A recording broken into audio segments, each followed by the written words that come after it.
Welcome back to the Win with Dice podcast, a podcast featuring members of the Win with Dice team. I'm Calvin, and I'm joined here by Ramon.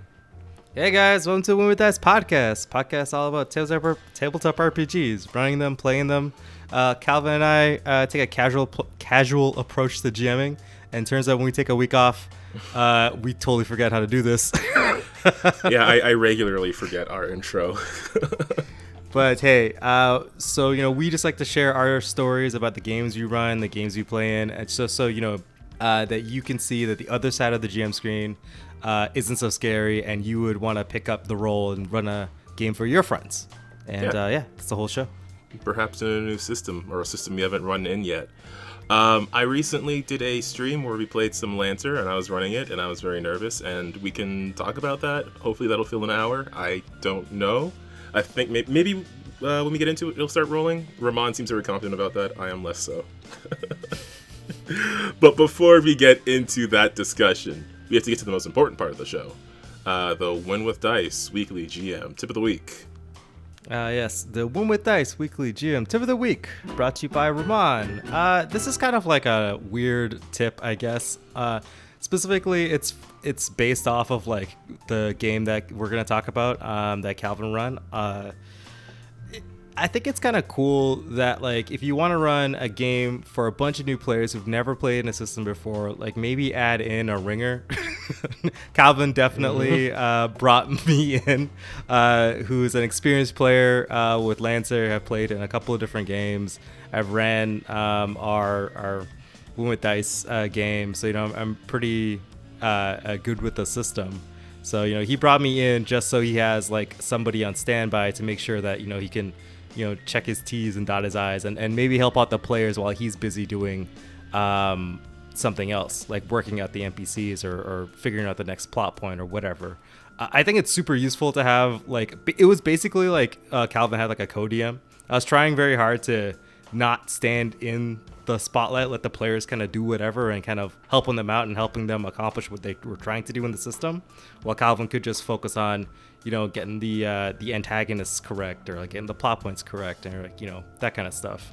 So yeah, if you have a friend who's willing to jump into a game with a bunch of noobs to kind of help guide the noobs along on their journey, totally do that. I think it's very fun. It's very rewarding too, because you want to, whoever you get to join in the games, become your co-DM, definitely wants more of that kind of game system, right? So getting more people into the hobby, getting more people to play in those games, is more likely that they're going to pick up the game and run a game from them, and it just spirals out to infinite happiness. Yeah, just more people playing that system. Also has the benefit of, like, because I've mentioned, like, having someone else who knows the rules of the game playing with you is just such a big benefit, because then you as the DM don't have to stop and look up everything. And I've been kind of like pretty good with that. Like usually for Pathfinder 1, I was usually either playing like with you or someone else with more. Well, it was mostly with you, so you also had the experience. But Starfinder, it was pretty easy to get into because I had the Pathfinder experience. But like Pathfinder 2, I've been usually playing with some people who have experience with it. And Lancer, I kind of needed that because it's so different from what I usually do, because it's on a hex grid. That's the main difference. Yeah, well, hex grids are cool. I still run Lancer on a 4x4 square grid, so it's just like 4x4 square grid. That doesn't make any sense. Just like a square, right? Yeah.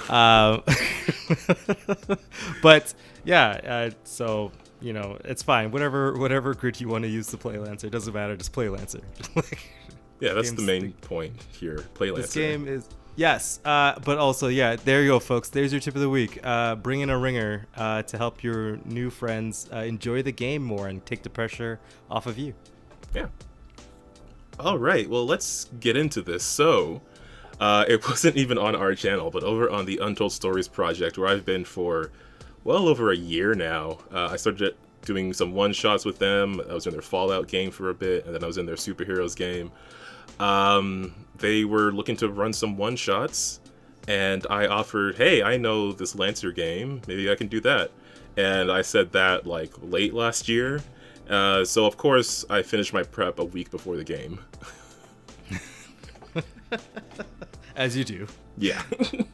So yeah, we ran that on April 20th, and it should be in the stream archive or on their YouTube, maybe by the time you hear this, or within the week. And it was essentially, I called it Iron Titan Sub-Lunar. Maybe Iron Titans will be an ongoing thing. I probably should have Googled Iron Titans to make sure it's not tied to any, like, real jerk-ass out there, but I feel like if I don't know, then I don't have to find out. True, okay. But yeah, essentially the plot of the game, and there was a lot that I had to sort of condense as a matter of time. And I feel like if you watch on the stream, you can see where I was nervous and then where I started to feel comfortable. Definitely at the beginning, I was very nervous as I was trying to set the scene, and I was like, is this too much setting? I don't know.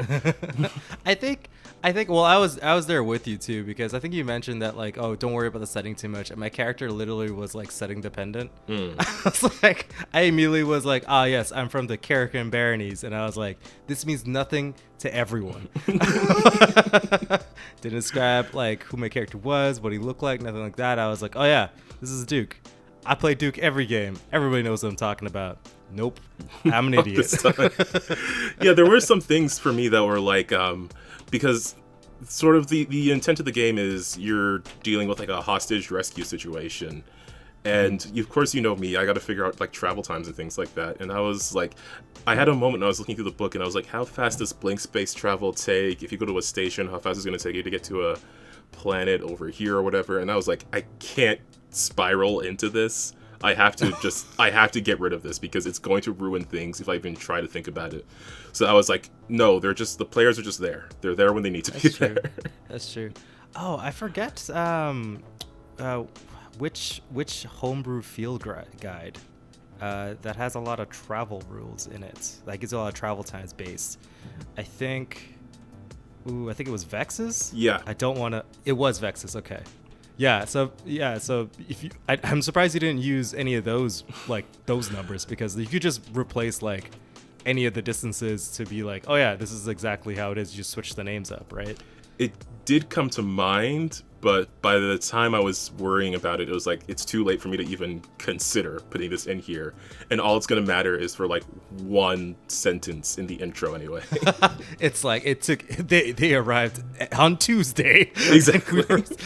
Right? Like, and everyone's going to be like, okay, like, it didn't matter to us before this, like, you know, like, it's like the movie magic, right? It's like, yeah. How can all this stuff be happening simultaneously across the universe in Star Wars, right? Like, don't worry about it. Make any sense. Yeah, right.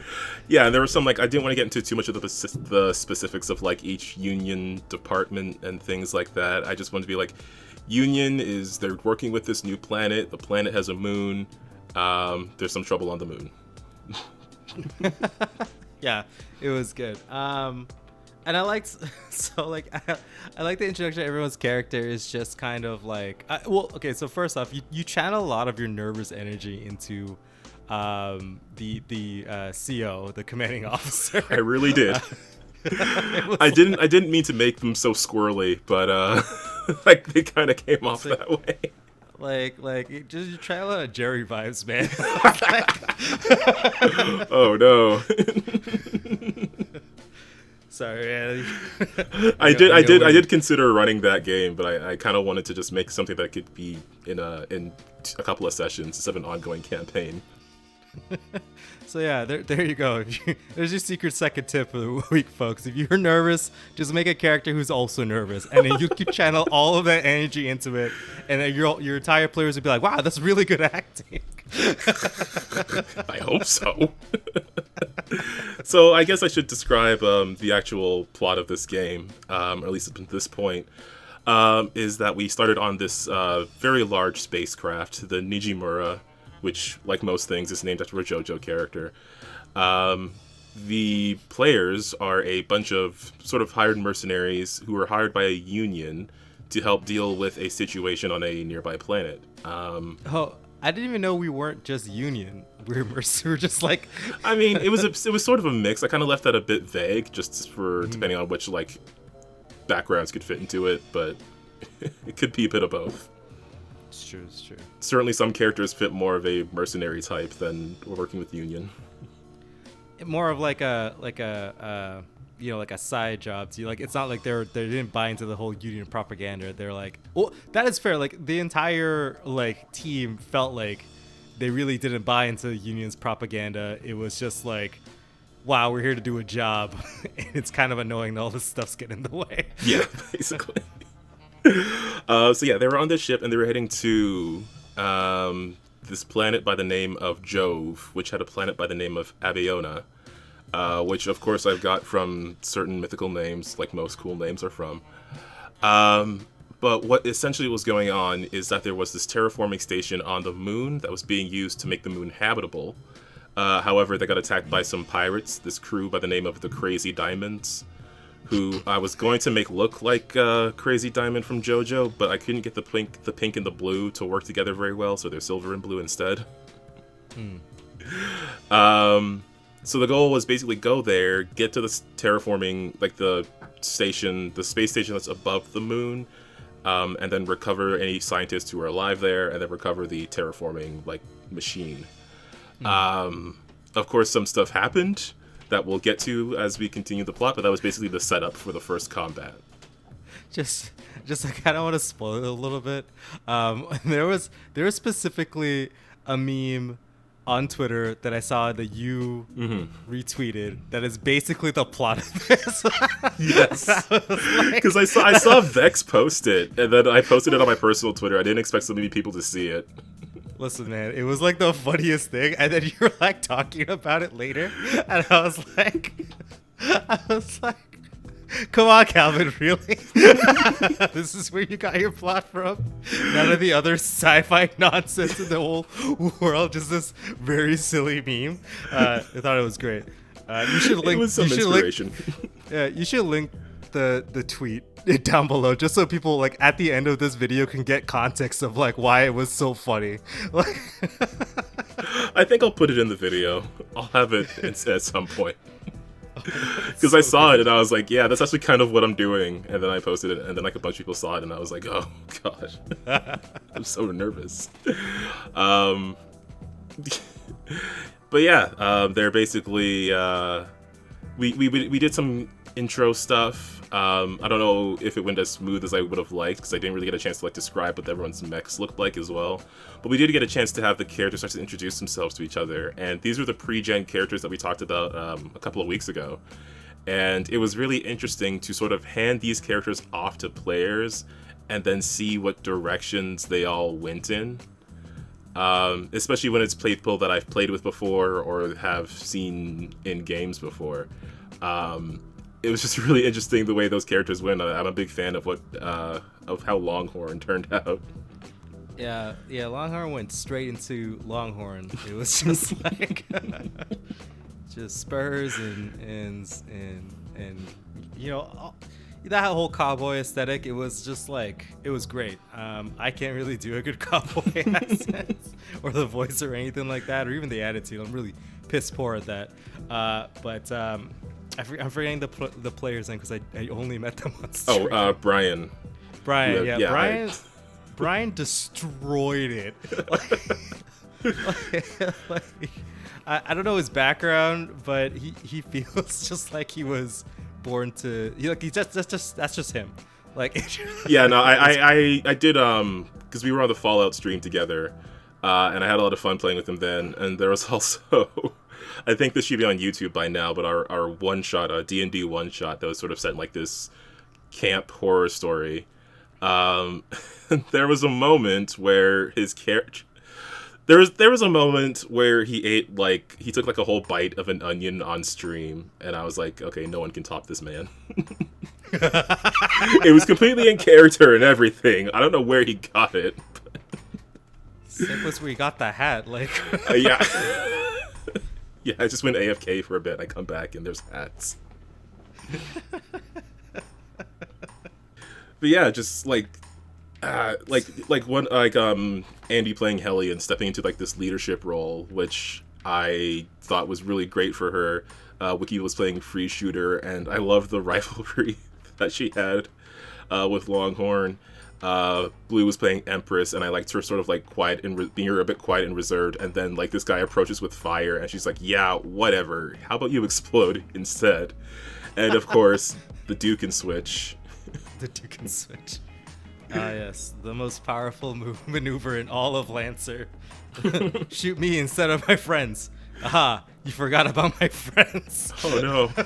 So yeah, let's get into talking about this combat. And I guess we can talk about the map up first, because that was like the first map I had made, and it was pretty big. I thought it was a pretty good looking map. But yeah, I think it was too big, and also there was like a lot of space in the middle where there wasn't anything. So like, you know, you gotta think of like where the center of your map is probably where all the fighting's really gonna happen, or at least that's where they have to go through, right? So that's like, if you want to, instead of like putting all the stuff around the sides, you put it in the center, because that's where everyone's gonna go anyway. Yeah. That's I think maybe I might have been thinking people would have had like longer range stuff, but in that case I probably should have made like the grid cells a bit bigger. Honestly, so like in my head, I think it still fits like what the setting is supposed to be. Like it's supposed to be at the top of the space elevator.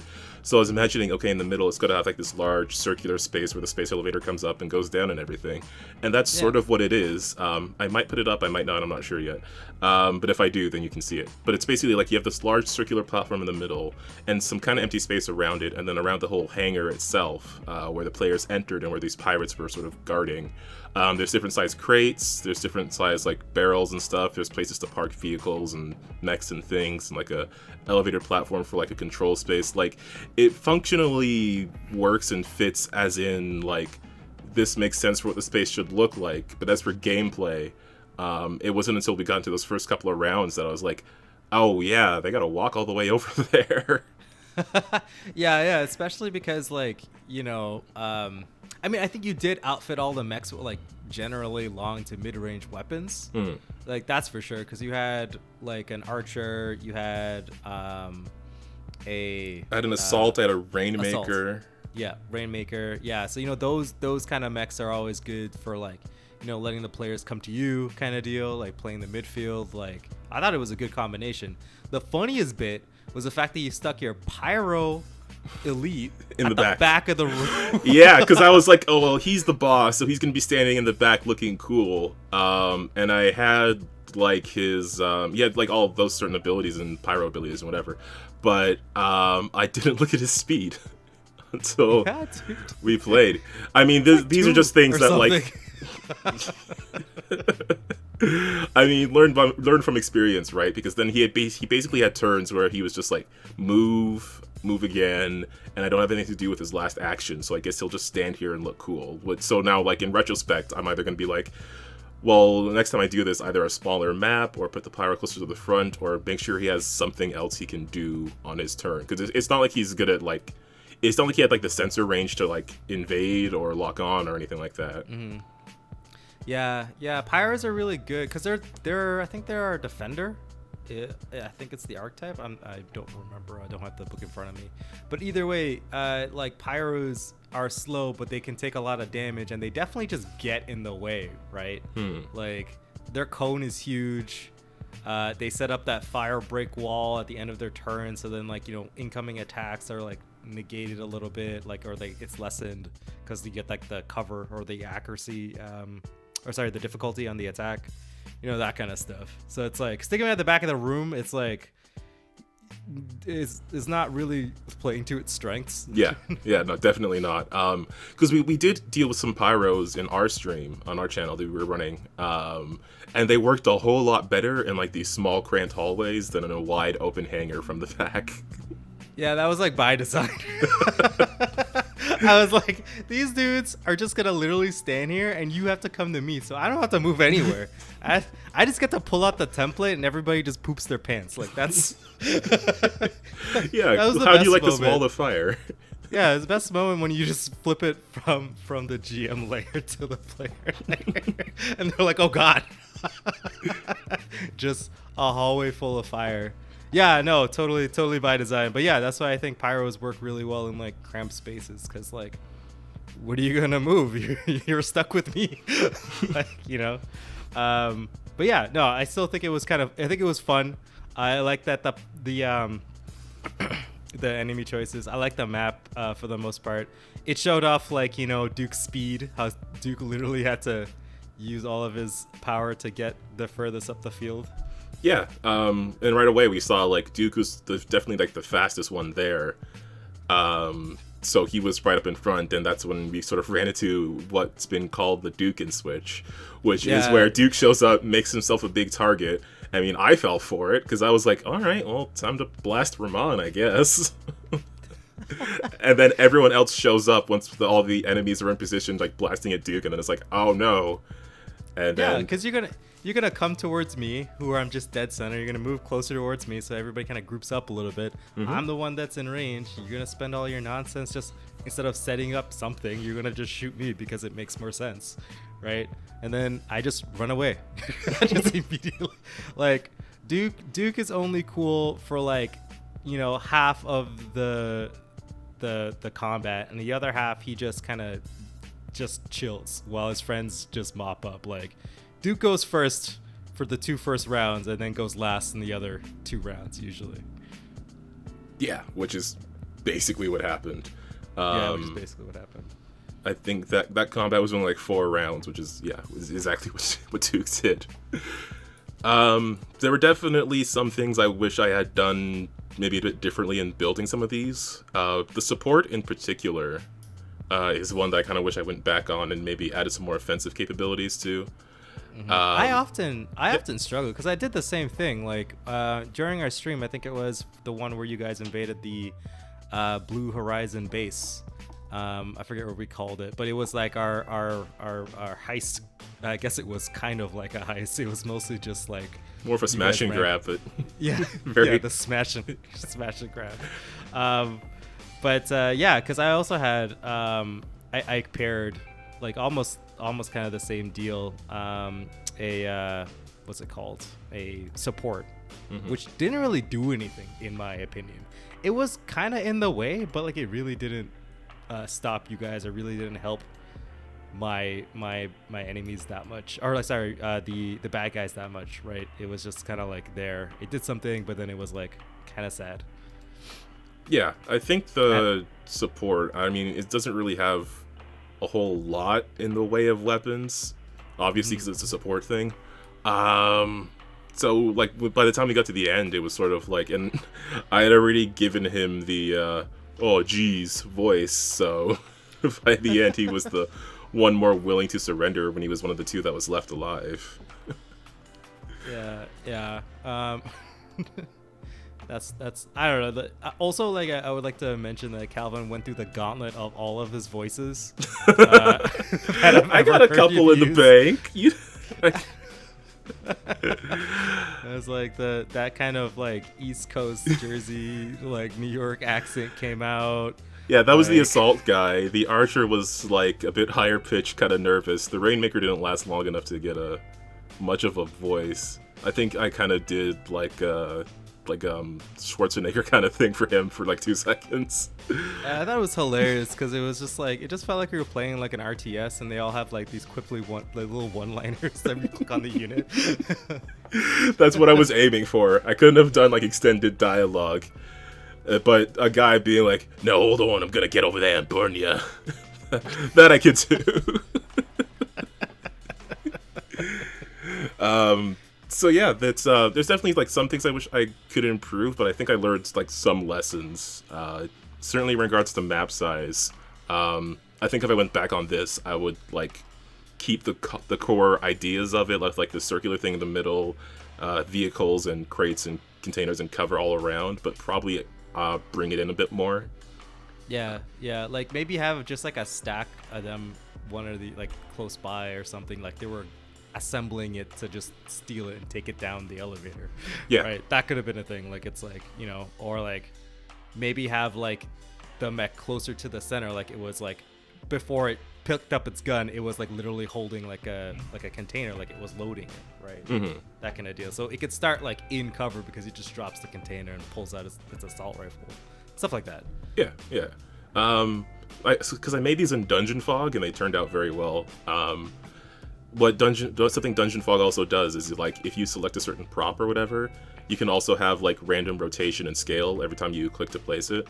Cool. And that's what I did with some of these crates, and they turned out to be like I was trying to get like different size cover at different positions and things like that, and I sort of got that. But yeah, definitely the whole size of the thing just a bit off. But either way, everybody had fun in the battle at least. There were definitely some character moments that came out. We ended up creating the shit talking frequency, or the STF. Oh, yeah. The STF, which is now canon. For all, if you ever want, if anyone out there is running a Lancer game and it's like, how players ask, how are we communicating to, the enemy while in our mechs, it's like it's the shit talking frequency. It's just the set by like the Neo Geneva Convention, where you need to have a frequency where you could just talk shit. Yeah, I feel like this is a Horus thing. like they purposely like infected all programs to just have the shit talking frequency. Yeah.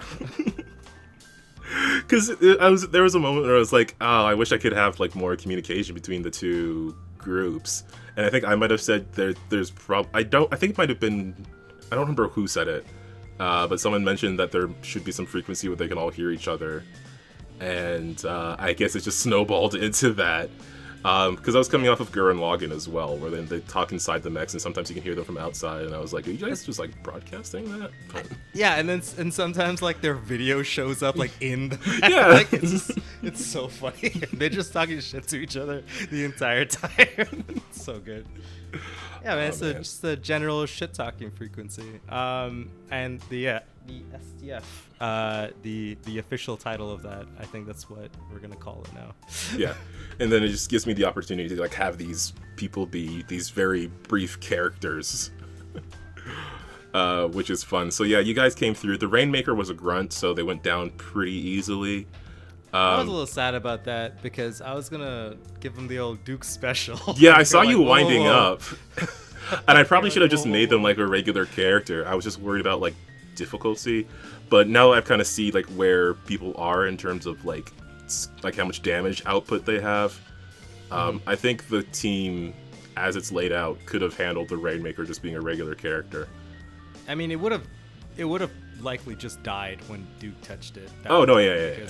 I was gonna do like 46 worth of damage to it, so I think Rainmakers have like less than 20 HP. I don't remember off the top of my head, but yeah, it's definitely. I think it's a decent amount, but not as much because I think they're artillery. So like, yeah, Duke would have either killed it or severely hurt it to the point where it's like, well, I guess I'm GG. Like that's the end of my day. Yeah, I get to go home now. So yeah, I probably could have leveled that up a bit more. The Archer, I forget who took that one down. But between getting sniped and then getting shot, I think that might have been the kill that Longhorn stole from Hellion. Yeah, I think so. Because stole from Free Shooter, rather. Yeah, because then afterwards, there was a lot of arguing. There's a lot of like, not in the sense of like the table was mad. In the sense of like these characters were just like, bringing up this rivalry was born after that. That kill steal and where's the honor in that, and then a lot more shit talking over the STF was happening. And then Hellion gets in there, and Hellion is like basically the mech I use on the stream, just like leveled down a couple of levels. I forget where we are on the stream. We're like level 4. Okay, so a couple. 4, couple, yeah. But basically, so the team consisted of Duke, which is in a Nelson that goes really fast and hits really hard, and Hellion, which is piloting a Blackbeard with all the cool Blackbeard nonsense. Empress, which is piloting a Tokugawa with all of the fire and all of the dying at the same time. Then there's Free Shooter, who is a Swallowtail. No, the other one. No, the other one. Why can't I remember the other crap? Death's Head. Death's Head, right. My bad. And last one was Longhorn, who is the shooty cowboy mech. The Raleigh. Yeah. Yes. The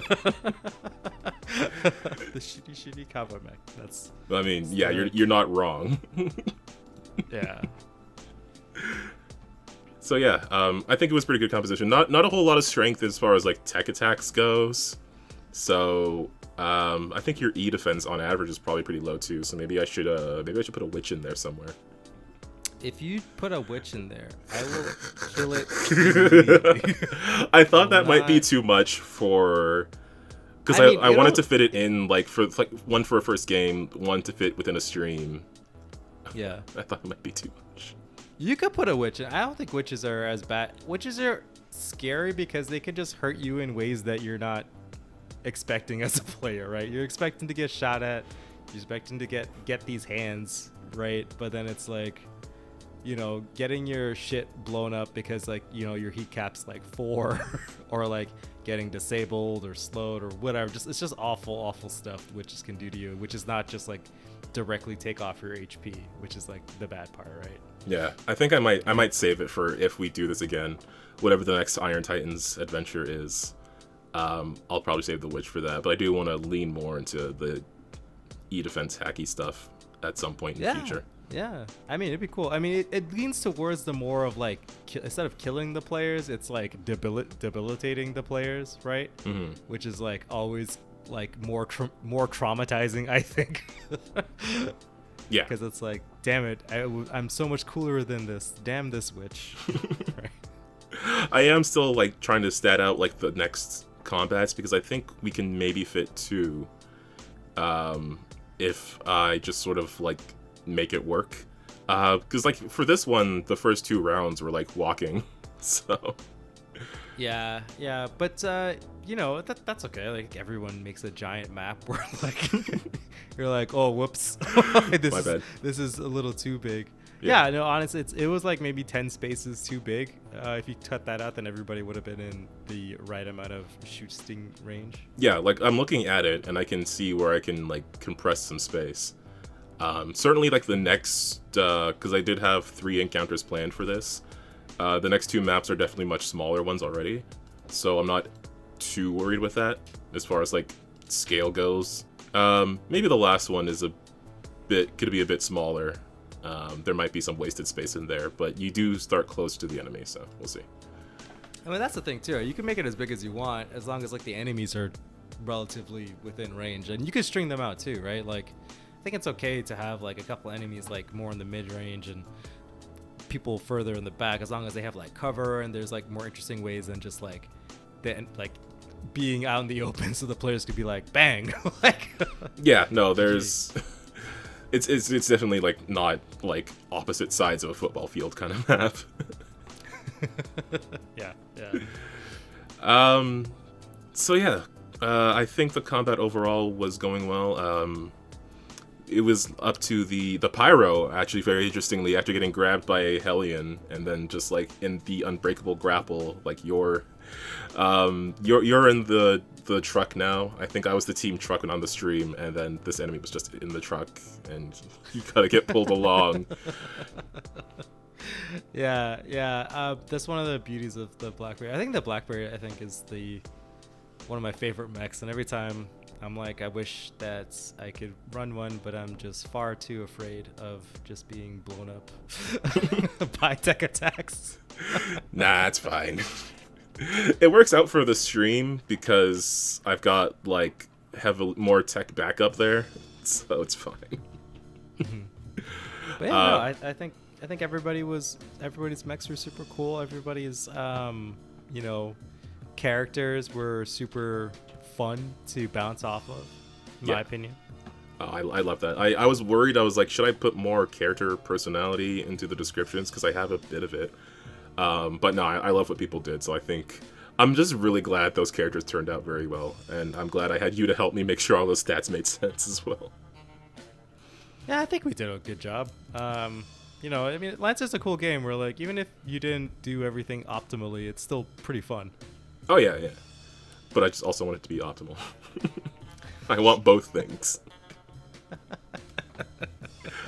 But yeah, we got to see the Blackbeard do cool Blackbeard things, grabbing a dude, dragging him along, beating up his friend while he beats up him. Like, it's really fun. You know, it felt like it was WWE. Yeah. Like, there were... I definitely could have tried to have the pyro break out of the grapple, but, like... I don't know. I just wanted to try to set someone on fire. I didn't want to take the action to, like, get out of the grapple when I could just try to burn people instead. Although, of course, with the difficulties, it didn't really turn out in my favor. And then... irony of ironies, the Tokugawa just sort of blew up the pyro. And there was probably some stuff in there that, like, if I looked at it, I would have been like, oh, I don't know, they probably should have had, like, 1 HP left at this point. But honestly, like, it was just too cool. Just fire on fire violence, right? Yeah. Oh, it's good. It was definitely, like, it was doing, like, a whole bunch of stuff that I was looking at the stats, and I was like, I'm not going to bother recalculating this, because it's currently, like, it's the coolest thing, so I'm just going to blow this back the hell up. Nice. Yeah. It was probably one of those moments where, like, numbers-wise, I think I might have had maybe 1 or 2 HP left, but I was like, why? I'll be flexible here. I think other times I might not be, but this time, just this once. So yeah, Pyro blew up, we were down to the Assault and the Support. The Assault was still into fighting. The Support was a bit closer to surrendering. I don't remember who took the Assault down. I know Longhorn took the Support guy down by just blasting through his canopy.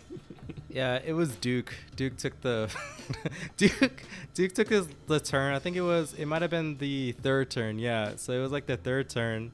I took the last turn of the 3rd round. The last turn of that round, and I boosted up and chucked to my spear, which missed. Yes, yeah. Which I was super sad about.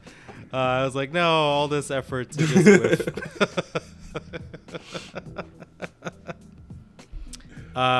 But then and then everyone let me go first because everyone was sad, which was nice. Yes. To redeem himself. So Duke came and boosted in, grabbed his spear, and then, like, you know, just proceeded to destroy this man's being, which is good. Yeah, I was very happy. And then the Support guy was at that point basically surrendering because Support offensive abilities are very limited. And he was also just, like, sort of along for the ride in the crew. You know, these characters' backstories and personalities developed over time. So yeah, he kind of gave up after Longhorn, like, blew up his mech, like, just shot through the canopy, just barely missing the guy. And then all the pirates were stuck into crates, and the players were able to move on to rescue the scientist above the space station, Artemis space station. I mixed a bunch of Greek and Roman names into things. I was leaning too much to the Greek names, so that's why the planet and the moon are Roman names. Just so it's fair, right? Like... Yeah. So it's fair. I guess. And yeah, there was definitely a point where, like, I had more stuff here, but it was getting pretty late in the stream, and I had offhand mentioned that both the other streams that we did that week went over time. I was like, I don't want to be the 3rd one to do it. So basically, at this point, like, the players meet the actual scientists who are left alive on the station. There's like 5 of them there, led by one guy, the typical eccentric scientist type. And I had names for all these people, but, you know, didn't have time. So then I just had to kind of communicate the things that, it was the same, communicating the same information. It was just like, okay, we have less time, but let me, like, still have a character here. Let me not, like, break the 4th wall too much. So they communicated, like, the pirates came and attacked. It didn't seem like the pirates were it seemed like they just thought it would be a quick and easy job to attack a vulnerable spot. But below the surface of this moon, the scientists had found, like, these complex weaving tunnels with all very sharp 90-degree angles. that when they took a whole scan of the moon, it turned out to look like a massive circuit board, all connected to the central processing unit, as if some ancient computer was secretly buried beneath this moon the entire time. Whoa.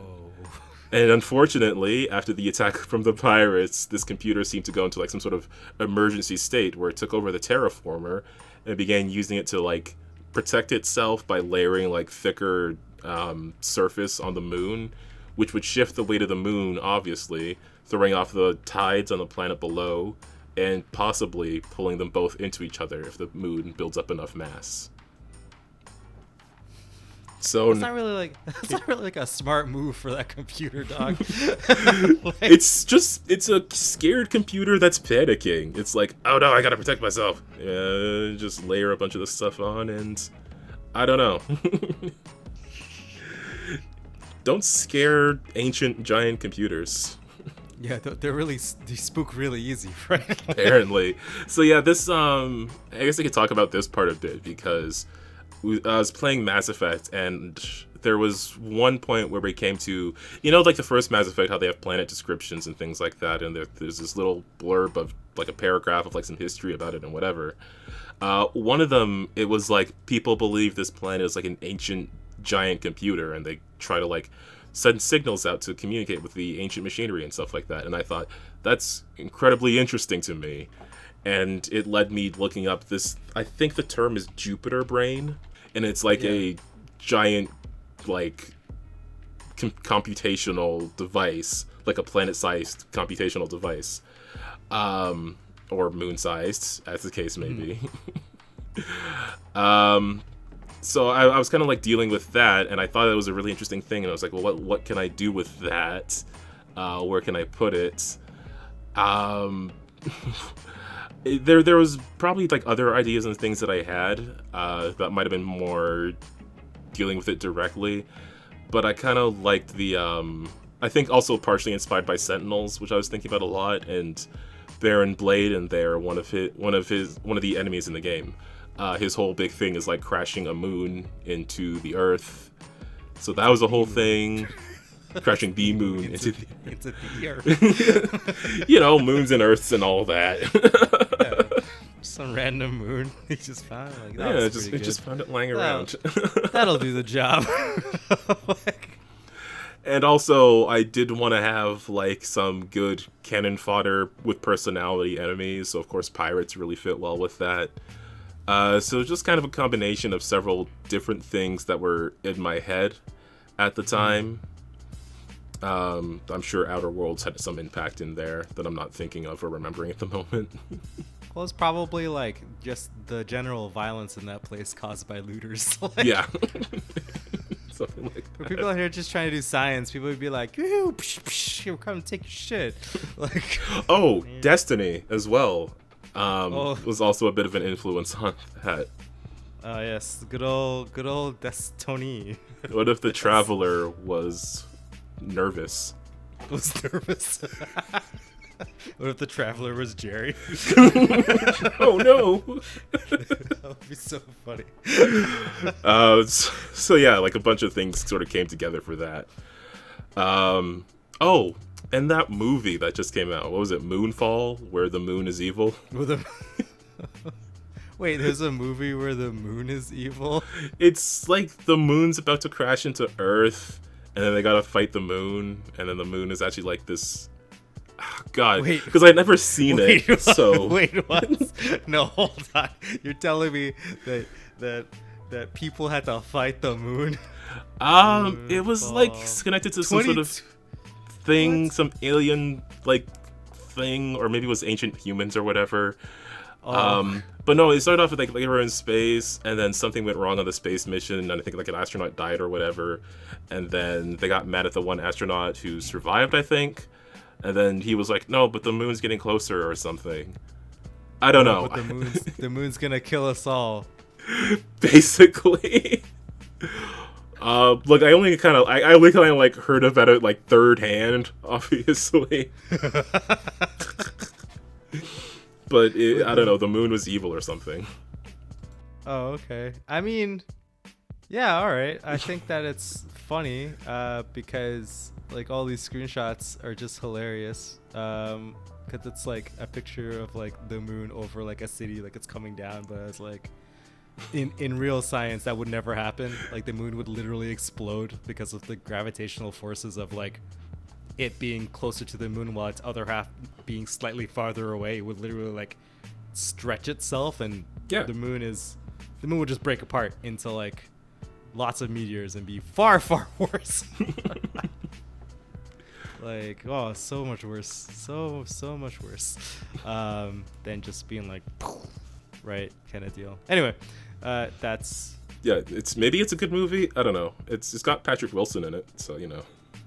But anyway, yeah, a bunch of stuff I guess was just there and came together to be this moon. there you go, folks. That's how you tip number 3. Just steal a bunch of shit. And if you steal a lot of stuff, nobody's gonna know where it came from. Yeah, exactly. You might even forget where it's from.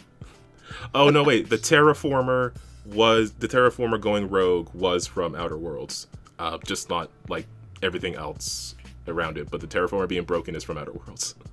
Oh, okay, cool. Because there's a planet where that's the case. Okay, so that's what it was. A whole bunch of stuff came together, and I was like, okay, supercomputer beneath the surface of a moon. It's trying to protect itself from these pirates, so it's trying to reinforce itself. But that's throwing off things on the planet below and could cause danger to both of them. Lancers, you got to go out there and make it stop. Yeah, it's like just stop everybody. Just stop the moon, stop the terraformers, stop the pirates. Like, yeah, just wrap this all up. Just wrap this all up, please. So yeah, they're sent off. They deliver the pirate crew to the Nijimura ship, because there's like obviously the non-main character crew who is there to they'll just secure the pirates and everything, but they don't have mechs because they're not main characters. They're space marines. I mean, some of them probably do have mechs, but it's like, you guys are like, why would they send them when you're obviously just a one-man army and there's 5 of us? Like, it's like, sure, why? Sure, we can send a whole bunch of us, but, you know, one of you guys is basically like all of us, so it's just like... Exactly. Yeah, I would argue, like, Duke wasn't even necessary. Duke was necessary for the Duke and Switch. Duke and Switch. All those bullets in Duke are bullets that aren't in the rest of the team. Although I was really surprised that I didn't explode it. You're surprised? I think it was because I took personalizations, which came in clutch. I didn't know if I should have taken it, but I realized that I had 2 HP left, and I was like, oh, sick. I think I did it. Like, I think it worked out. Like, just worked out. So, yeah. Yeah, I mean, I again, like, it was a great tactic for the team. Yeah. Oh, I did make a mistake in helping. I know, right? How awful. So you could only interrupt your movement with another action, which could be another movement via boost. You can't actually interrupt a boost with another action. So you can't like nest. Like, you can't like move halfway between a boost and halfway between that do an action and then resolve the boost and the regular move. It's like you have to resolve the like whatever action you're taking in between your movement before you can continue your movement. That makes sense. Okay. So there was like one instance where that happened. Okay. But like, I don't even think it was that necessary of like an instance. Like, it didn't amount to anything crazy. So yeah. That was well, just if anyone brings it up, now we know. Yeah. So my bad. Yeah, it's fine. But yeah, so they sent off. They start dropping down the space elevator, and then that's when a bunch of people showed up. A couple of Hornets, an Ace, and then a ship showed up. And jumping off the ship was this one mech with like 2 chainsaws for hands. And someone in the chat wanted me to name a mech or a mech pilot Overdrive as a reference to the superhero show. So I was like, sure, it'll be this guy. Is there just like an enemy called Overdrive? Well, not an enemy. He's one of the player characters. He's supposed to be a hero. I don't know why he gets dunked on by chat all the time. It just kind of happened. That's because his name is Overdrive. He's like, I'm too cool. I'm Overdrive. Well, that's certainly what this guy's gonna be like. Yeah, so I think yeah. I'm excited for the fight. Like, honestly, like the team composition, the enemy team composition sounds so hard. Like, it's cool. It's cool. Like, the fact that you threw in a couple Hornets and an Ace who, you know, can fly around this platform that we're descending on, and so all the other, you know, players can't really go out there and like punch him in the face. And like the fact that you have like a like your carrier ship is actually a what's it called? A priest? Yeah, because I didn't know how to make just a ship. I had to make it an NPC and then put a ship on it. I don't think there isn't like a where you could just have a ship. I mean, I guess you could just take like an assault and be like, it's a ship because it has a gun. I think it has missiles too. But also you could just like make an Ace a ship because an Ace is basically a ship. I guess, but I wanted the flying mechs, and the Ace and the Hornet were the first that I could, like, find. Yeah, that's true. Well, I don't know. Either way, I think it's going to be really strong because it's basically like everybody else can just fly around and we're, like, stuck on the elevator with the double chainsaw man. Yep. like, who, in my opinion, is very scary.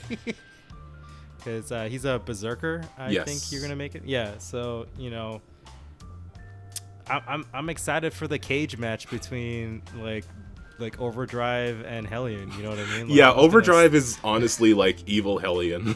Yeah, like like who gets the title belt? Like I want to see that fight. You know what I mean? Like it's like I know that Duke is just gonna just chill and like deal with all the flying stuff because he's the only other flying mech, but like.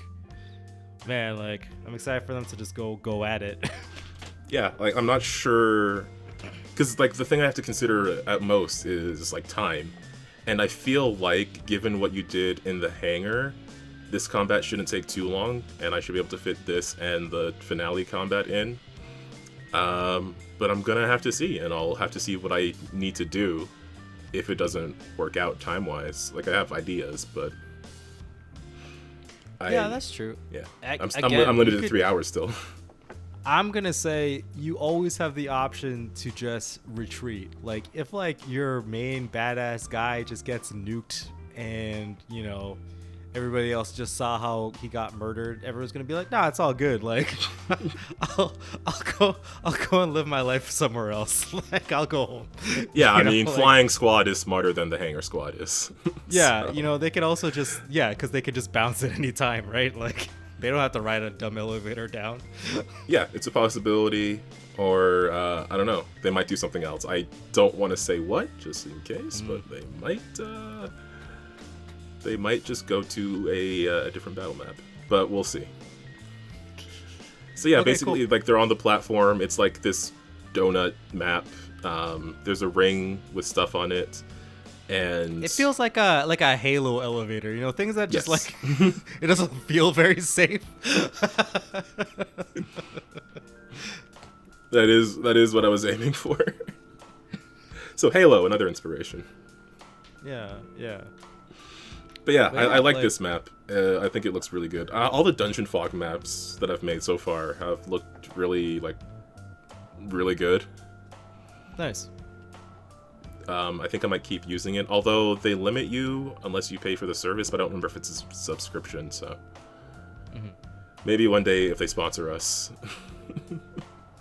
But yeah, that's sort of where it ended, and I am excited for whatever comes next. Yeah, I think there were some talks about like it becoming like a limited series on on USP. USP. Like I keep forgetting the acronym, and I was gonna say USB. Like an idiot. Yeah, I mean that could be a thing that would be fun. Because I just really like what everyone did with the characters, and it would give me a better pacing. Because I don't have to consider, I do still have to consider time as an issue, but not so pressing an issue that I can't take a moment to, like the scientists on the station, we just have to rush by them pretty quickly. And if I had more time, like if I knew this was going to be a series, like if I knew, okay, we're going to be playing this game again next week, then I would actually take some time to make that an actual scene instead of just like, here's the exposition, now go save the world. That's true. Yeah, that's always the tough part with running one-shots, right? It's like you want to cram in as much as possible, but it's like there's like hard limitations of like what you can actually pull off in 1 or 2 sessions, right? It's like your story has to be a little bit simpler, your characters have to be a little bit flatter, like there isn't just a lot of room time-wise to do it. Yeah. But yeah, I think, I don't know, everybody had like a very positive reaction to you running Lancer, as I always knew you would be great at. So yeah, I appreciate Calvin, that. I'm just going to keep bullying you until you run a game on our channel. Never.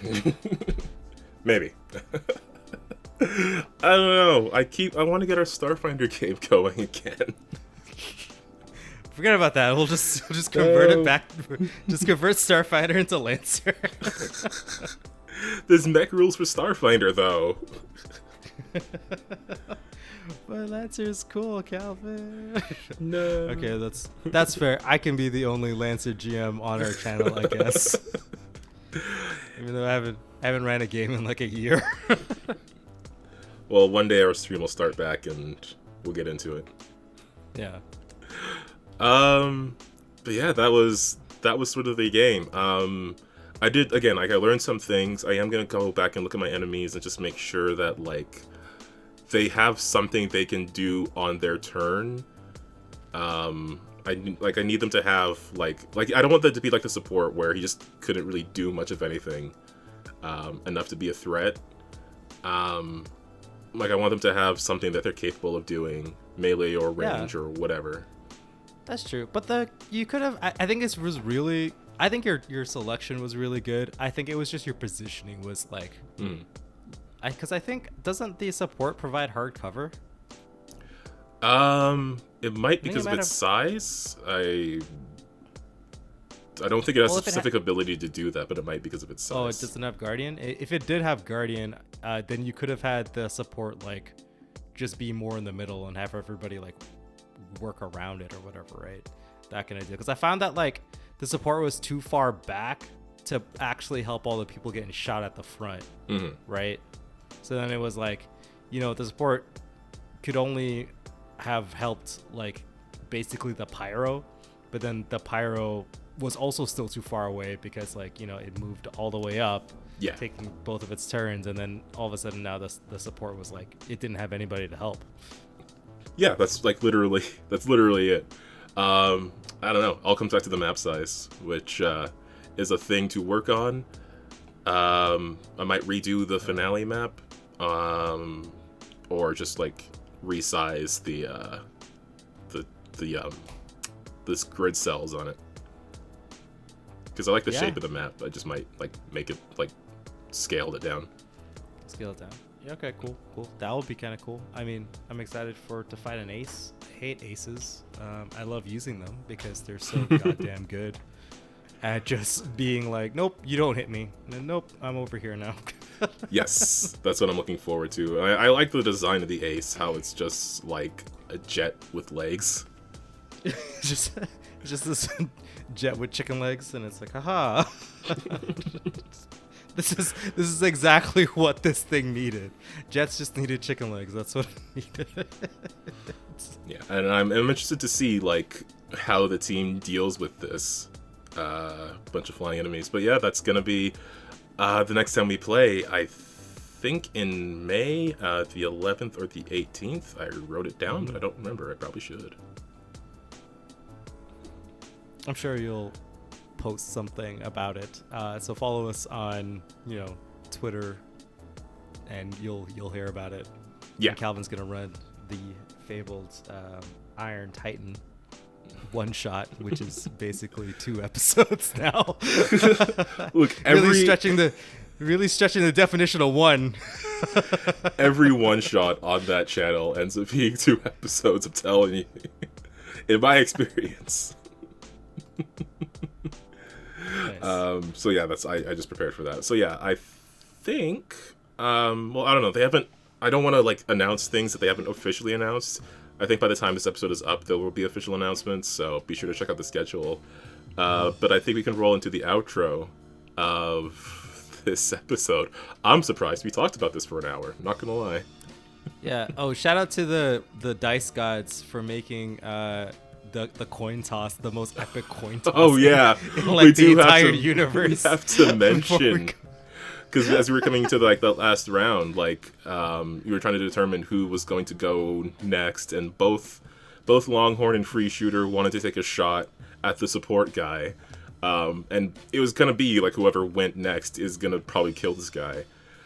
So they just both rolled a d20, and Longhorn got a 20, Free Shooter got a 1. Just ludicrous. It was pretty good. It was pretty good. Okay, which you know was one of the coolest moments on that stream. I lost my goddamn mind. But yeah. You could go to the outro. Oh, absolutely. It was a very fun moment. I'm really excited to do this again. And if it becomes a thing that we do like once a month or whatever, once every few weeks or something like that, I don't know if it'll be a week. I don't know. We'll talk about it. We'll figure it out behind the scenes. So yeah, that's definitely check out the Untold Stories Project channel. They will announce like when things are. Definitely want to give a shout out to all the stuff that's listed in our video description, all the Lancer people we've talked to. Definitely go check out all the things that they've done, especially check out Vex's work, because we talked about them a whole bunch. And the next part of In Golden Flame is out, so be sure to go take a look at that. And of course, I have to give a shout out to the Untold Stories Project channel, where I'm at every week, playing Mutants and Masterminds in their superhero game, set in Starhaven currently. We went through some pretty dramatic things last time, so we'll see how that goes. This game is supposed to have a lighter tone than the Freedom League Dark game did, which, I don't know, this might be the darkest before the dawn kind of moment. I'm also kind of figuring the character out in that game, because she kind of turned into a dork on me, but it really works for her, so... I feel like all your characters turn into dorks. I guess. So yeah, be sure to go check that out and watch me do some accent work with an accent I haven't perfected yet. And I think that's gonna be it. Oh yeah, there's also some other stuff coming on that channel that I don't think they've talked about publicly yet. But you'll see when they do. So, spoilers, Calvin, spoilers. I'm trying not to, but I'm really excited. We should probably end the show before I say something I shouldn't. I don't know, Ramon, anything you want to add before we head off? No, I'm good. All right, well, everybody out there listening, thanks a ton for spending some time with us in your week, and remember to keep on winning with dice. And we'll see you next week. See you guys.